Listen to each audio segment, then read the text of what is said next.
خوشی ہے آمنہ کے لال کے تشریف لانے کی۔ سرکار کی آمد کا یہ ذکر کر رہے ہیں۔ چراغاں ہے، آرائش و زیبائش ہے، ایسا ہر کام جو ناجائز نہ ہو، شریعت نے روکا اس سے نہ ہو، وہ شریعت سے ٹکرا نہ رہا ہو۔ صحابہ کرام رضی اللہ تعالی عنہم سے لے کر امام بخاری تک اور بعد تک اس کی حمایت کی گئی۔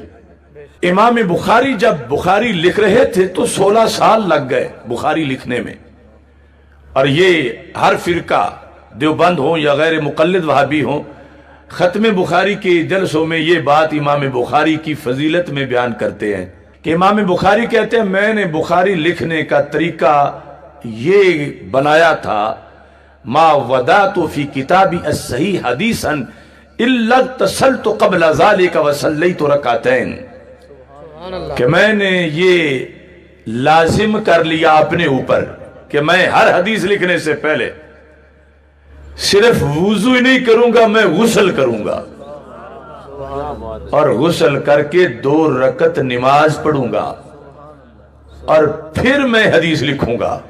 نہ یہ قرآن میں ہے، نہ یہ حدیث میں ہے، نہ یہ خلفائے راشدین کا فتویٰ ہے، اور نہ ہی صحابہ میں سے کسی ایک صحابی نے بھی ایسا کوئی حکم دیا ہے۔ اور جو بدعت کی لیٹسٹ تعریف ہے امام بخاری پر پوری طرح فٹ آ رہی ہے کہ کام دین میں ہو، نیا ہو، اور ثواب سمجھ کے کیا جائے۔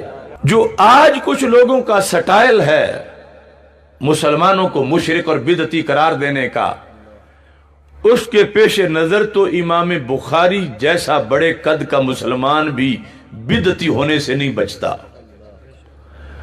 اب ہماری آرائش و زیبائش، یہ جھنڈیاں، یہ تو معمولی کام ہے، ہم نے کوئی نماز تو نہیں نہ گھڑی نماز میلاد کہ 2 رکعت نماز محفل میلاد، کوئی ایسا تصور ہے؟ تو امام بخاری تو 2 رکعت نماز کتابت حدیث گھڑ کے پڑھ بھی رہے ہیں، اور سارے فرقے انہیں خراج تحسین پیش کر رہے ہیں۔ کوئی ایسی آیت یا حدیث نہیں کہ اے ایمان والو جب حدیث لکھنے لگو تو غسل کر لو اور 2 رکعت نفل بھی پڑھو، یہ کوئی آیت نہیں، کوئی حدیث نہیں۔ امام بخاری دین میں پوری نماز گھڑ کے اور 16 سال اس پہ عمل کرتے رہے۔ اب 2 ہی صورتیں، یا تو بدعتی ہیں یا بدعتی نہیں ہیں۔ اگر بدعتی ہیں ان کے بقول تو وہ کوئی اپنا اور بخاری ڈھونڈیں، چونکہ بدعتی کی حدیث تو ہر فرقے کے نزدیک، یعنی یہ جن سے ہم کر رہے ہیں بات، بدعتی کی حدیث معتبر نہیں ہوتی۔ اتنا بڑا جرم ہے بدعتی ہونا، تو پھر تو وہ امام بخاری کی ایک حدیث بھی نہیں لے سکتے ان سے، چونکہ ان کے نظریے اور دین کے مطابق امام بخاری نے 16 سال ہر حدیث سے پہلے بڑی 2 بدعتیں کی، اور بھی تھیں لیکن بڑی 2 تھیں، کہ غسل کرنا اور ساتھ ہی 2 رکعت نفل پڑھنا۔ اور اگر بدعتی نہیں، جس طرح کی حقیقت ہے کہ بدعتی نہیں، تو پھر اگر امام بخاری کتابت حدیث کی نماز بنا لینے پر اور اس پر عمل کرنا پابندی سے اس سے بھی بدعتی نہیں بنے، تو اسی بیس پر سنی اگر چراغاں کر لیں تو پھر کیسے بدعتی بن جائیں گے؟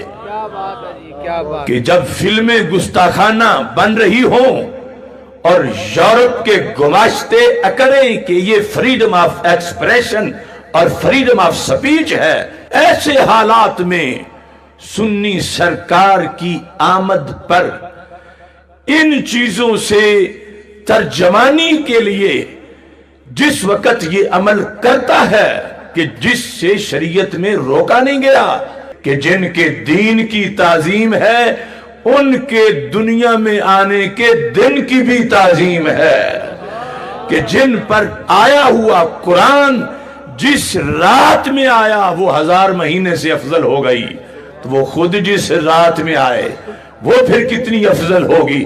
اگرچہ ہر سال نہیں آتے تو قرآن بھی تو ہر سال لیا نہیں اترتا. وہ ایک بار آنے نے قیامت تک کے لیے اس رات کو 1000 مہینے سے بہتر کر دیا، اور سرکار کی آمد نے قیامت تک کے لیے 12 ربیع الاول شریف کو ہزاروں لیلۃ القدر سے بھی زیادہ مقام و مرتبہ عطا فرما دیا. کہ تم جس وقت میلاد مناتے ہو، دوسرا فرقہ کہ جن کو یہ توفیق نہیں کہ منا سکیں، بہانہ یہ کر رہے ہیں کہ تم کوئی حضرت صدیق اکبر رضی اللہ تعالیٰ عنہ سے بڑے عاشق ہو. انہوں نے کیا اس طرح جھنڈیاں لگائی تھی؟ پھر ان کے عہد خلافت میں اتنی بار میلاد آیا.